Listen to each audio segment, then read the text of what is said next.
Fala galera, tudo certo? Vamos continuar os nossos estudos sobre movimento circular uniforme, só que dessa vez um estudo um pouco mais aprofundado, né? Naquela relação de corpos que estão em movimento circular uniforme. Né? Nós vamos estudar como que é possível transmitir movimentos circulares uniformes, né? Dentro de um sistema, dentro de uma máquina, por exemplo. Então, você já sabe que para baixar esses slides e poder estudar tranquilamente, é só acessar o site do Rafão, procurar lá dentro de cinemática, né, esse assunto, e estudar com tranquilidade, tá certo? Já te desejo de antemão aquele estudo excelente, produtivo. Pessoal, o que nós temos que saber? Que esse movimento circular uniforme, essa transmissão de movimento circular uniforme, melhor dizendo, é um estudo extremamente importante, uma vez que várias máquinas que nós utilizamos no nosso dia a dia só funcionam devido a essa transmissão de MCU, né? Então, gente, nós vamos estudar 3 situações importantes, de transmissão de MCU entre sistemas de engrenagens, polias, para você entender e lembrar as aplicações dessas transmissões de MCU, tá certo? Então vamos lá com muito cuidado. Nós temos o primeiro tipo que nós vamos utilizar, ou nós vamos estudar, que seriam sistemas de engrenagens ligados por corrente. Olha lá, né? Quem nunca viu um motor de Fusca, né? Você abre a parte traseira do Fusca, o motor tá lá, você tem essas duas poliazinhas aí, as duas engrenagens ligadas por uma corrente. Ou se não, um sistema coroa e catraca da bicicleta, né, gente? Olha lá, também são ligadas por corrente, tá certo? Então, vamos analisar com muito critério o que acontece. Pessoal, você deve lembrar que nesse sistema coroa e catraca, o que nós temos são duas engrenagens, duas polias, né, que para que não escorreguem enquanto o movimento seja executado, elas devem ter a mesma velocidade dessa corrente, dessa correia, qualquer coisa que estiver ligando elas. Porque imagina comigo, se lá na parte traseira da bicicleta, você tem os gomos dessa corrente e você tem os dentes da catraca. Aqui você teria o gomo os gomos dessa corrente e os dentes da coroa, não é isso? Pensa comigo, gente, quando você pedala, e um exemplo, né? Se 4 dentes da coroa entram nessa corrente, significa que a catraca tem que liberar 4 gomos dessa corrente, né? Então, isso ocorre de forma compassada, né? Por isso que para não haver deslizamento ou escorregamento, as velocidades lineares dessas duas polias ou dessas duas engrenagens deve ser a mesma. Então a velocidade de A e de B, gente, são iguais. Lógico que a gente analisa a velocidade na periferia, né, dessas engrenagens, que é onde estão em contato, onde elas estão em contato com a corrente. Dessa forma, olha o que acontece. Como as velocidades lineares são iguais, né, você tem 2π FA-RA para a primeira polia A e 2π FB-RB para a polia B. Então o que você vai perceber, gente? Você percebe que nessa relação, como as velocidades lineares são iguais, eu posso cancelar esse 2π, uma vez que isso aqui é apenas eu expandindo a fórmula da velocidade linear, né? Eu posso cortar esse 2π com esse 2π, tá certo? E aí sobra o quê? Para a primeira polia FA-RA e para a segunda FB-RB, tá certo? Então olha só, gente, você tem que concluir o quê? Nessa situação, como eu tenho essa igualdade, onde a polia tiver maior raio, olha o RB. Para que seja mantida a igualdade, essa polia RB tem que ter menor frequência. Traduzindo, como a polia A tem menor raio, ela tem que ter maior frequência, ela tem que girar mais. né? Isso para que essa situação seja obedecida, para não ocorrer escorregamento entre as engrenagens, as polias, né? E a corrente que liga uma a outra, tá certo? Outra coisa extremamente importante, nessa situação, nesse tipo de ligação, né, de associação entre polias ou engrenagens, você percebe, gente, que ambas devem girar no mesmo sentido, né? Então, é só você pensar no sistema coroa e catraca da sua bike, né? As duas estão girando no mesmo sentido, tá certo? Então, toma cuidado com isso.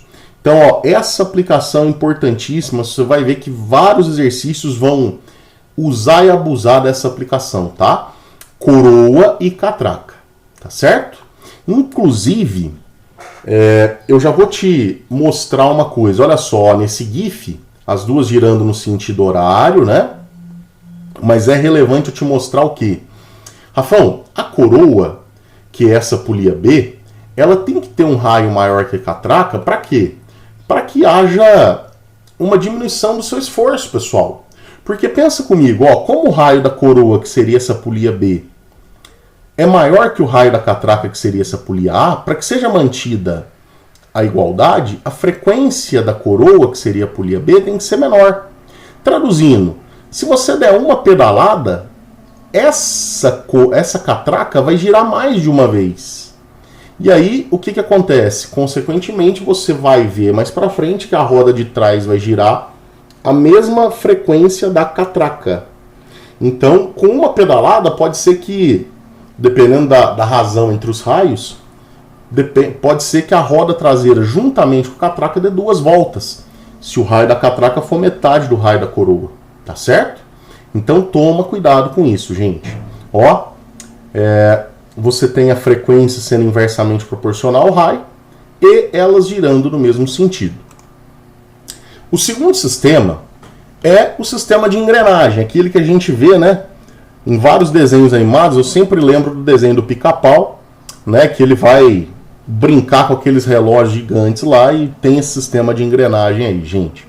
A gente chama esse sistema de engrenagem de acoplamento lateral também entre engrenagens ou entre polias, tá? E aí o que acontece? A mesma ideia que nós vimos para as duas engrenagens ou as duas polias ligadas por uma corrente.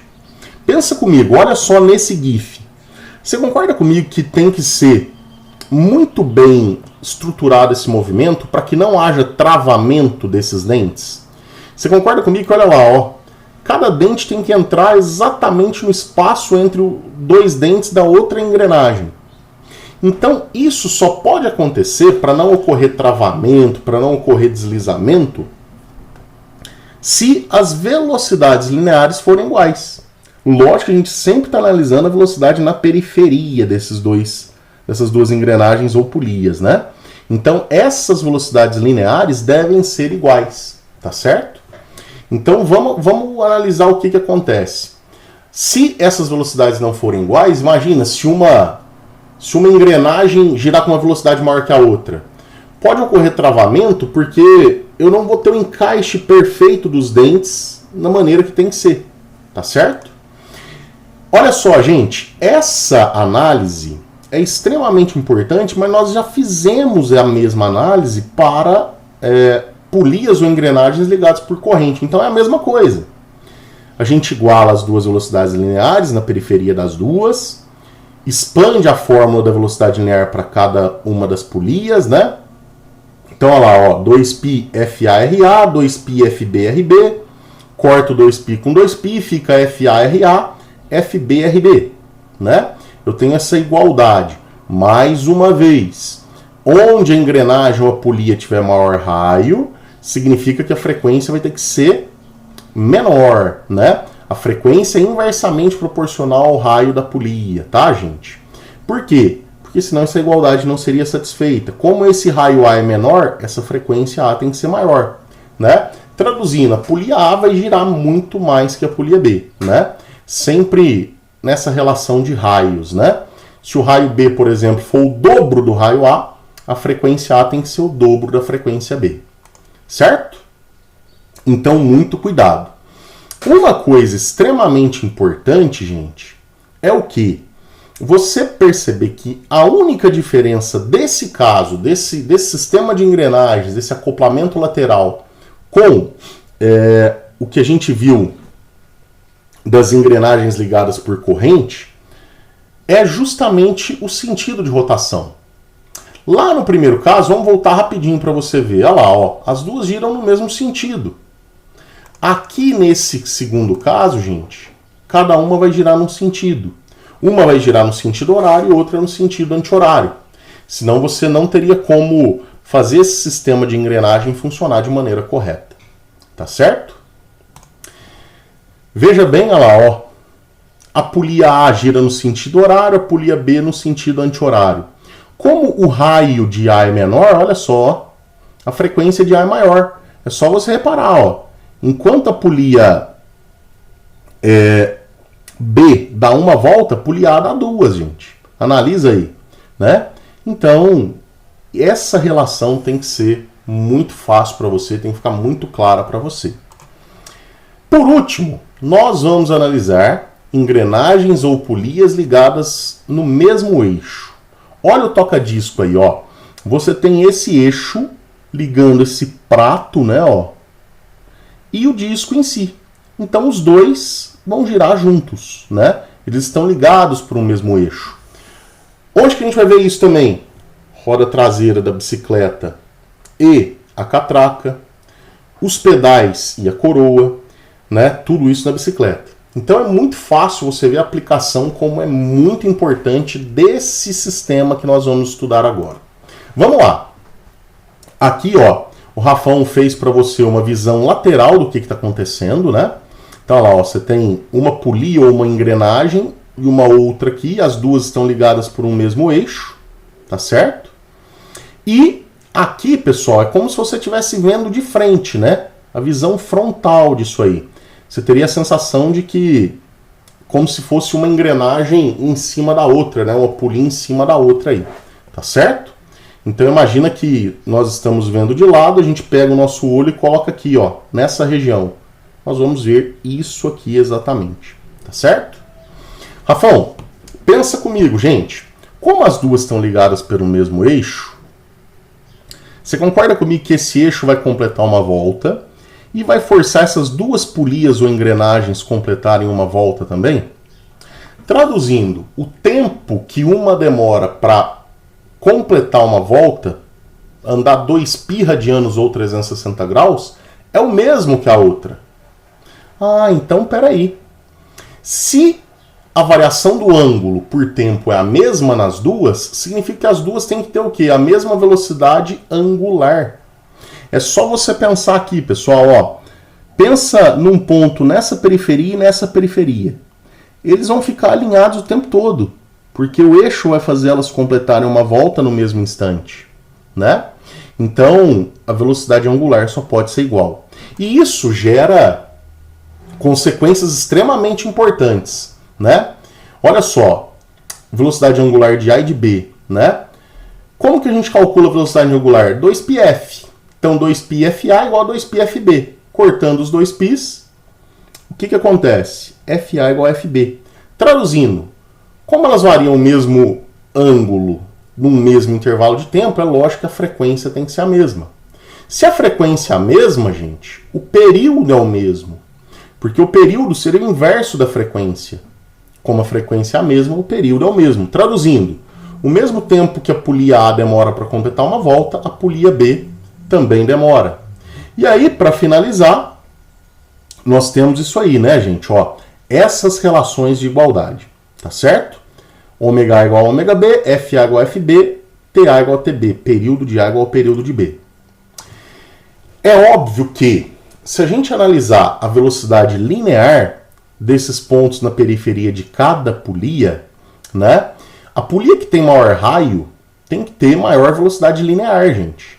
Porque olha só como o quanto esse ponto vai deslocar é maior do que o quanto esse ponto aqui, ó, na polia A, ó, vai deslocar, né?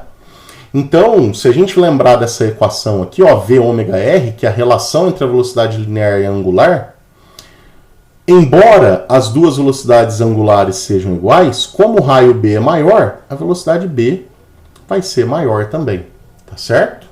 Então a igualdade só ocorre para as velocidades angulares, para a frequência e para o período, tá certo? Gente, outra coisa bacana, essas duas giram no mesmo sentido, né? É óbvio, né? Essas duas engrenagens ou polias devem girar no mesmo sentido, e como eu falei anteriormente, você pode observar essa maneira de acoplamento entre sistemas que realizam um movimento circular uniforme entre a coroa e os pedais da bicicleta, ou entre a catraca e a roda traseira da bicicleta, né? Descobrindo a velocidade da roda traseira, obviamente você vai ter a velocidade da bicicleta. Tá certo, gente? Então é dessa forma que nós temos que trabalhar. Agora eu espero vocês na resolução do exercício. Espero que tenha ficado claro essas situações para vocês, tá certo? Um abraço e até os exercícios.